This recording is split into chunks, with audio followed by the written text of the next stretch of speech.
Mesdames, Messieurs, bonjour et bienvenue sur votre chaîne de référence Canal Innovation. Bénin Plus, merci à vous qui n'aménagez aucun effort pour mettre de l'unité dans votre téléphone afin de rester au parfum de toutes les actualités qui se donnent sur la chaîne CIB Plus Communication. Aujourd'hui, comme à l'accoutumée, nous allons également vous entretenir sur un thème qui est intitulé Comment gérer le temps. Comment gérer le temps? Le temps aujourd'hui se définit comme le précieux trésor de l'homme. L'homme a une durée de vie sur Terre. L'homme a un chronomètre. L'homme a un temps fixé par l'être suprême, l'omnispotent et l'omniscient. Et donc, lorsque vous savez ça, vous savez que vous avez des choses à faire. Dieu dit qu'il n'envoie aucun homme sur terre sans objectif, sans but. Et donc, lorsque vous êtes sur terre, d'abord, vous savez que vous avez un objectif à atteindre, vous savez que vous avez un but, vous savez que vous avez des projets à réaliser. Il dit que les projets que j'ai formés pour vous sont des projets de paix et non de malheur, afin de vous donner de l'avenir et de l'espérance. Alors, comment faire donc pour rester dans cette durée de vie que l'être suprême vous a définie, afin que ces projets qu'il a forgés pour vous, qui sont des projets de paix et non de malheur, soient quand même une réalité, que ces projets ne restent pas dans l'armoire de l'utopie, mais qu'ils sortent et qu'ils soient concrétisés. Pour cela, il vous faut chaque jour que Dieu vous donne, chaque jour où il vous renouvelle le cycle de vie et crée des objectifs. Fixez des objectifs journaliers.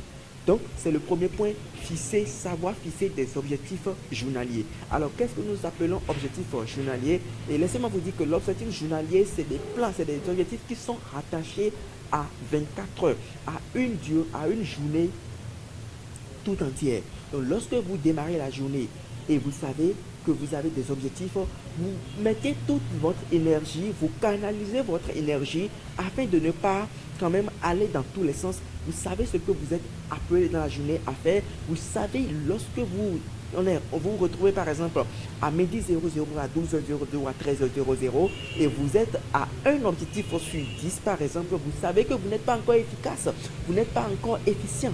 Donc l'efficacité et l'efficience doivent rester ensemble afin de vous permettre quand même de vous juger vous-même au soir du coucher du soleil, au soir de la journée et de voir si vous avez atteint les objectifs de la journée. L'autre chose également, c'est de ne pas quand même dire simplement que j'ai des objectifs, les écrire.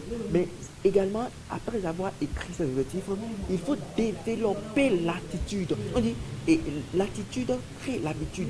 L'habitude crée le caractère et le caractère vous permet maintenant d'atteindre votre but sur terre. C'est-à-dire le caractère crée la destinée. Et donc, lorsque vous êtes dans l'attitude de celui qui a des objectifs à atteindre, vous développez, vous puisez de votre énergie, de tout votre être, du plus profond de vos entrailles, toutes sortes d'énergie possibles afin de pouvoir vous permettre de réaliser ces objectifs-là. Donc, une chose est d'écrire des objectifs journaliers, l'autre chose est de développer l'attitude nécessaire. Quelqu'un, par exemple, ne peut pas quand même se fixer comme objectif dans la journée, je dois trouver 50 000 francs. C'est un objectif et c'est un objectif noble, c'est un objectif louable, gloire à Dieu. Mais celui-là ne peut pas se fixer cet objectif-là et aller quand même se retrouver dans un cabaldron en train de boire ou dans une buvette en train de boire avec les amis ou coucher à la maison en train de dormir ou en train de regarder la télévision. Non, vous êtes fixé d'objectifs, mais ces objectifs ne seront jamais atteints. Et donc, lorsque nous disons de développer l'attitude nécessaire pour pouvoir atteindre l'objectif, c'est quand même, après avoir fixé l'objectif, sortir et dire tel objectif ou tel objectif, je me dois de me lever et aller travailler. Donc, après avoir fixé l'objectif, vous développez l'attitude. L'attitude va vous amener à travailler. Et lorsque vous travaillez, vous gagnez de l'argent. Et lorsque vous gagnez de l'argent, vous avez d'autres projets. Vous réalisez les projets. Et lorsque vous réalisez les projets, vous êtes en train quand même d'atteindre votre but pour la journée et pas ricocher votre but sur terre. Et donc voilà, nous allons nous arrêter sur ces deux points clés et d'autres numéros viendront en même temps, viendront pour vous léguer d'autres clés aussi importantes que les deux premières que nous venons de voir, afin quand même d'optimiser votre journée et de vous permettre d'être des personnes efficaces mais également efficientes. Merci beaucoup à vous et à nos prochains numéros.